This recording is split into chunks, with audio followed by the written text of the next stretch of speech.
Good morning అండి. ఇవాళ మనం మాట్లాడుకునేది విజయవాడ వల్లభనేని వంశీ గారు ఇంటి దగ్గర, నెక్స్ట్ మన ఈయన కొడాల నాన్నగారు ఇంటి దగ్గర కోడిగుడ్లతో కొడుతున్నారు.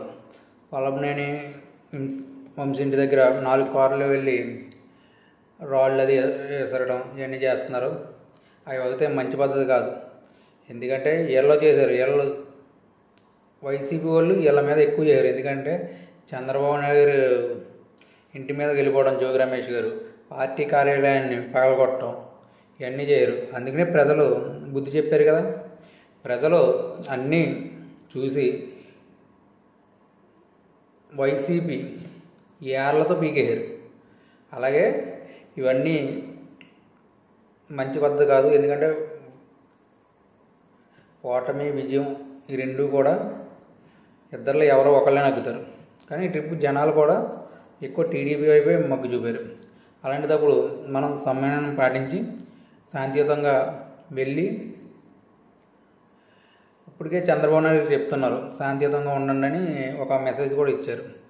దాన్ని బట్టి మనం ఆలోచించుకోవాల్సింది ఏమిటి? శాంతియుతంగా ఉండాలి, గొడవలు చేయకుండా. ఇప్పుడు వైసీపీకి టీడీపీకి రెండు ఒకటే కింద అనిపిస్తాయి జనాలకి. శాంతియుతంగా ఉండి నిజంగా తప్పు చేస్తే చట్టం గ్యారంటీ ఆ పని చేస్తుంది. ఎందుకంటే 2019లో గెలిచిన వెంటనే ముందు రోజు మీటింగ్ పెట్టి ప్రజావేదిక కూల్చేయడం, నెక్స్ట్ అమరావతిని చంపేయడం, ఇవన్నీ చేయడం వలన ప్రజలు ఏం చేశారు? పక్కన పెట్టి 164 సీట్లు టీడీపీ, జనసేన, బీజేపీకి ఇచ్చారు. అలాగే చంద్రబాబు నాయుడు గారిని అసెంబ్లీలో తిట్టారు. వంశీ గారు నగ్గారా? లేదు. కొడాల నాన్నగారు నగ్గారా? 50,000 యాక్ట్ వచ్చింది వెనుగండ్ల రాము గారి. జనాలు చూస్తూనే ఉంటారు. జనాలు చూడరు అనుకోకూడదు, జనాలు చూస్తూ ఉంటారు. కానీ ఇలాంటి దాడులు చేయటం మాత్రం మంచి పద్ధతి కాదు. ఎందుకంటే టీడీపీ ఇప్పుడు 5 సంవత్సరాలు చేసింది అనుకో, నెక్స్ట్ 5 years వైసీపీ ఉంటే మళ్ళీ వైసీపీ మీద యుద్ధం చేస్తారు, వైసీపీ వాళ్ళు వచ్చేస్తారు. అలా కాదు. మాచర్లలో ఈవీఎంని ధ్వంసం చేశారంటే రౌడీయాదం ఎంత ఏ పీక్ స్టేజ్లో ఉందో చెప్పనా? ఆ ఈవీఎం ఎలక్షన్ అయిన తర్వాత వచ్చింది. ఎలక్షన్ ముందుగానే వచ్చి ఉంటే ఆ 11లో ఇంకో 10 పోను, ఇంకొకటి నగ్గును. జనాలు ఏమీ ఎర్రిపోగులు కాదు. జనాలకు అన్నీ తెలుసు.